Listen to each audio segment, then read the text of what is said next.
Okay, let's now take a look at our listener's question, which this week comes from Graham Byrne in Dublin.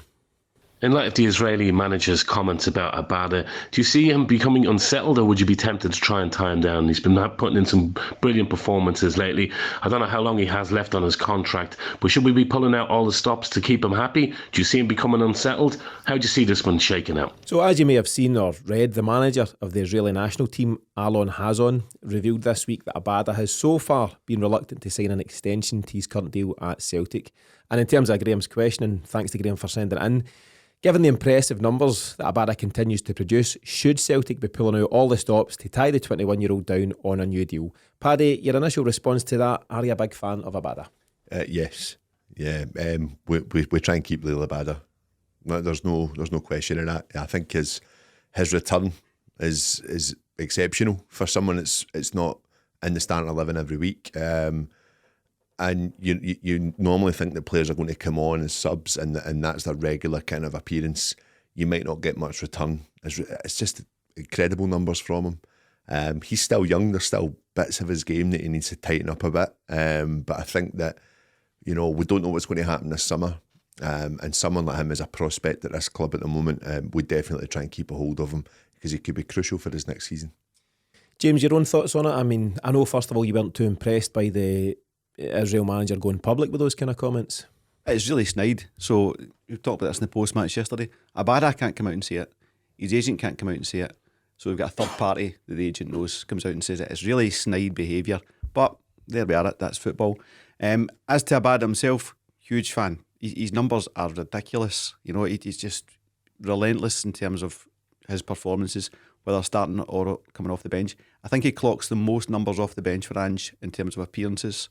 And he performs so well for us. I think he goes in the summer.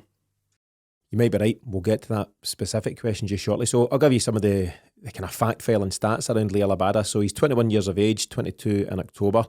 He signed for Celtic for $3.6 million in July 2021 from Maccabi Petah Tikva. He was Ange's first big signing, and obviously, as a lot of the signings at that time, he came in a 5-year deal.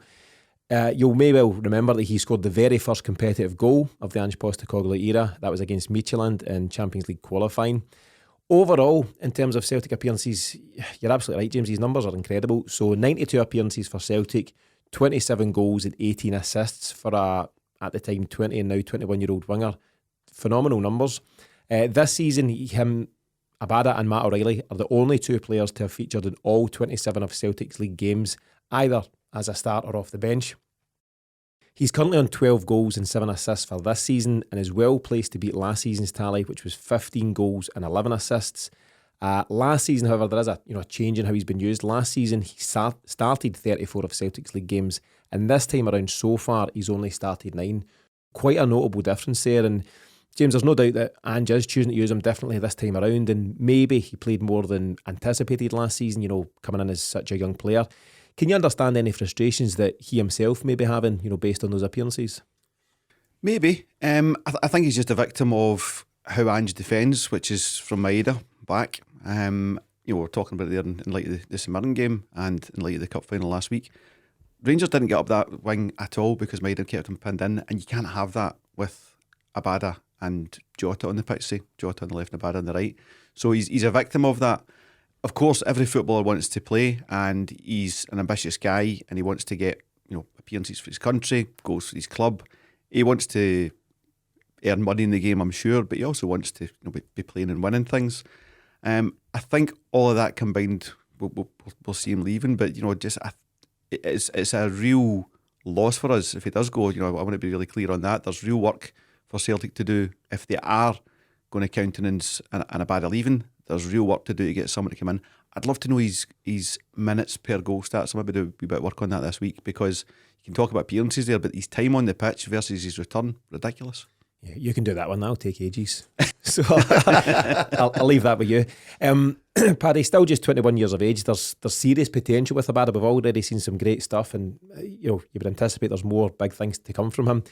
As I mentioned, he signed his initial 5-year deal in July 2021, so he's still got 3.5 years left to run. So should be a fairly comfortable situation for all parties. There's maybe no great emergency at this moment in time, but if Celtic are looking to kick on and become, a force again in Europe and start to pick up, some big results and some European runs, do you want Abada to be part of that, or would you cash in on him? No, I think I do. I think other teams will be looking at him.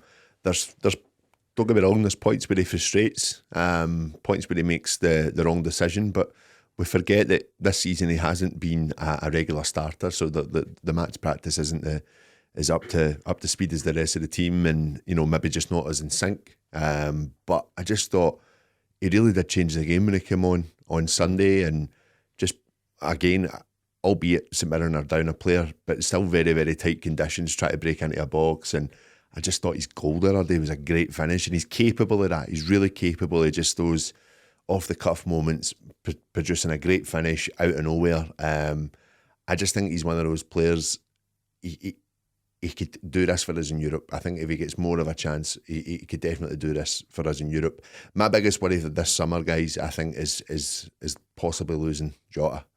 And I think that's why someone like Abada, we should be making sure that he's happy here as well. I really do. It's an interesting point. I mean, his goal on Sunday, James, that Paddy's mentioned there, it was a real Abada goal, wasn't it? You're right, Paddy, he does frustrate at times, there's no doubt about that, but again, show me a 21-year-old winger that doesn't. His job, and I'm sure that Ange reinforces this when he's speaking to him privately, or whether Harry Kewell's doing some work with him, which I believe he has been doing with him and the various forwards.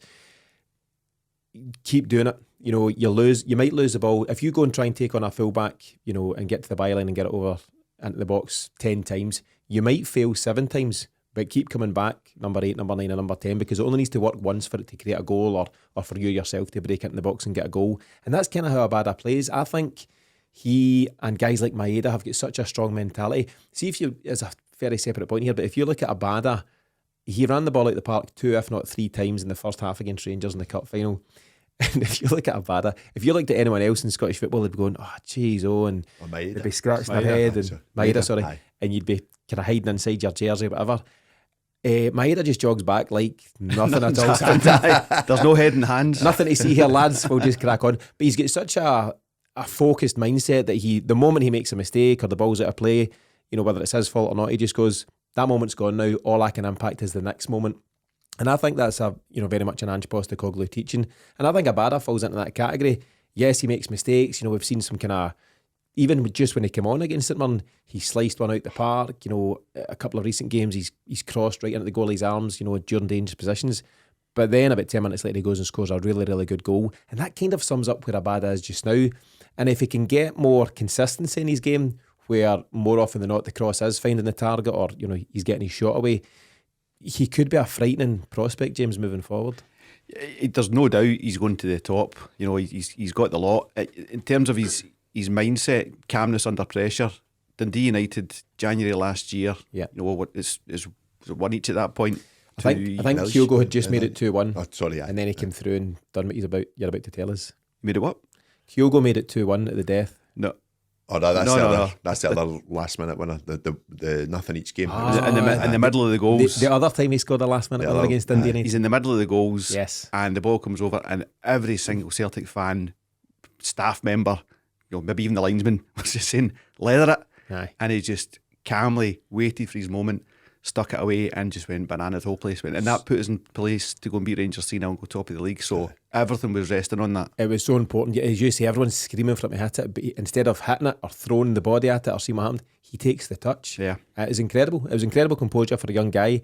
What's interesting as well, you might have heard it a few times, they sometimes get a couple of players and they do a kind of questions on your teammates type thing, and they all write their answer on the chalkboard. So it's like, I don't know, who's got the worst dress sense, who's this, who's that.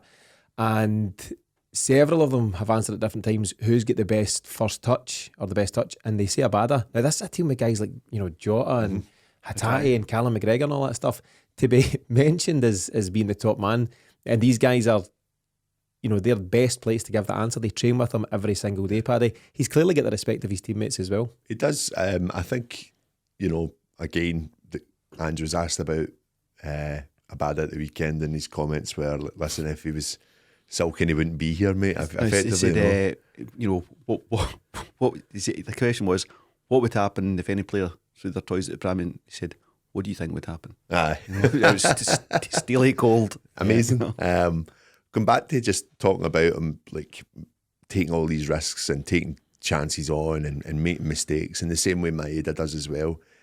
I'd love to see our stats at the end of the season about our success rates with passing, crossing, completed moves and the final third, everything like that, because it takes me back to those players that want to play it safe and you know, I hate having to bring it up, but someone like David Turnbull is very comfortable but very safe on the ball. We use his two centre-halves quite a bit, and I know that that's part of our play. We involve a lot of recycling. It's your last resort. It's your last resort, aye. But the players like Hatate, players like Maeda, players like Abada, they're obviously being told, listen, you've got a free hit, go and do what you want. Yeah. Go and take those risks on. Same with Jota as well. Make those mistakes, because it's going to come off at one point, and when it does, it's a goal.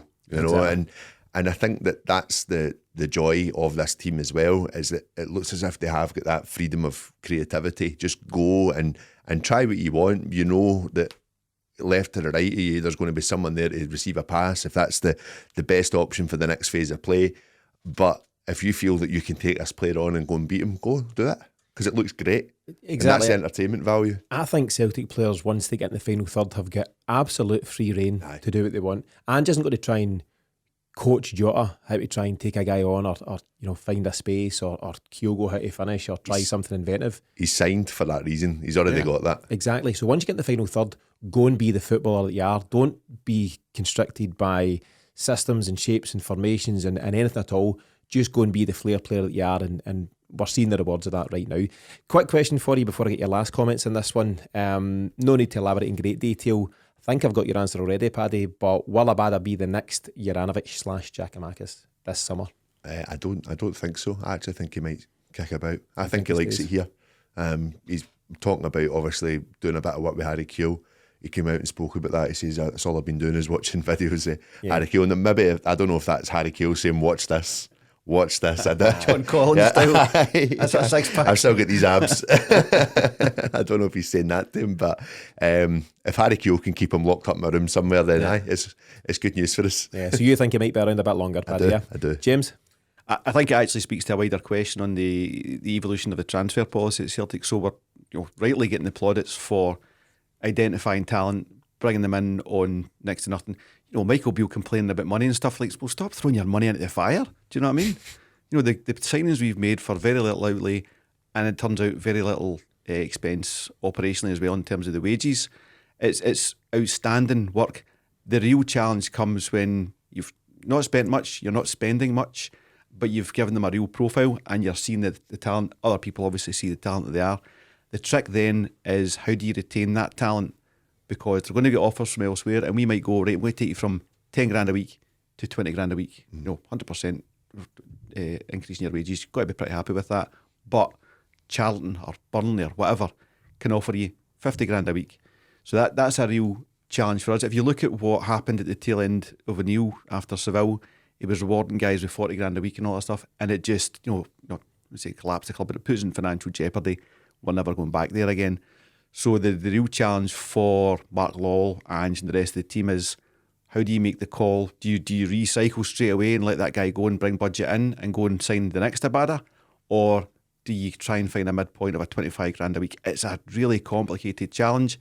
I think in Abada's case, it's going to fall on we can probably get, and I mean this, we probably get about 25 million for you in the summer, and we bring that in and we sign X, whatever we need, which we've already identified, that can take us forward in the Champions League. I think Abada is a linchpin for the transfer policy in the summer. Yeah, I think it's a really important part of the transfer cycle for Celtic. You know, what the end product is for the player and for the club at that moment in time. I suppose just in conclusion of this one, James, what do you think, if anything, Celtic should be doing on the Abada situation just now? As I say, 3.5 years left to run. And to answer Graham's question specifically, should we be pulling out all the stops to keep such an exciting talent at the club as part of the ongoing work that Ange is doing, or maybe not so much needed right now? But what are the stops? Is the stops 50 grand a week? Because that's what, like I say, Burnley and Charlton and all that nonsense. I'll need to get Graham on the phone. He didn't quite elaborate on the stops. I'll give him a shout later on. Yeah. But that all the stops is to spend whatever he requires to stay, and knows the answer to that, because then you buck the model and it's all over the place. There's real consistency and discipline in what Celtic are doing. It's hard, of course, because you're having to reinvent yourself every 2-3 years, maybe even every year and a half. But I think that's the way it's going to be for Celtic. We saw that with Juranovic and Giakoumakis. Different examples because of their age profile, but you're not getting big money in for them, but you're getting big money in for Abada, and you can then recycle that back into the club. For the youth and the potential that he offers. Paddy, that's the question. I suppose pulling out the stops might be making him amongst the club's top earners. Should we do that if it comes to it? I don't know if he's at that level. Actually, I don't even know. You mentioned 25 million there. I don't know if he's worth that. Don't know. Look at his numbers. I know it. Listen, incredible numbers. He's done it in Europe as well, not just domestic. I agree with you on that. I think he needs to have that full solid season and then another one. Basically playing consistently. He's not been playing consistently enough. Imagine you're a club that can bring a guy like that off the bench to save you. No, it's incredible. I think just now he could be worth up to 20 odd million, but he needs to go and have that Moussa Dembele, Kieran Tierney season in the Champions League where the other clubs across Europe say this guy can do it at this level. Yeah. So at the moment he doesn't have that. He's made an impact in Europe, from day one against Midtjylland, obviously lesser lights, in terms of the bigger picture. He's certainly got the potential, but I agree with your point, Paddy. I think he needs to go and have that season next year. And from that point of view, he maybe shouldn't be in a hurry. Who else is going to sign him and play him in the Champions League next season? Well, this is my point. I don't think anyone should be in a hurry here. I'd love him to stay. I really would. His national manager can say all he wants. At the end of the day, he'll still be picking him for the national team. Yeah, 100%, and right to do so. So another great question there. Good debate, and thanks again to Graham in Dublin for sending that one in. If you want to submit your question to us for discussion on any future shows, then you can do so in one of three ways. Number one, you can leave a voicemail directly on our website via the microphone icon on the bottom right of any page of the site. Number two, you can send us a message on social media on our Twitter, Instagram or Facebook pages. And finally, number three, you can email me directly on tino@thecelticexchange.com.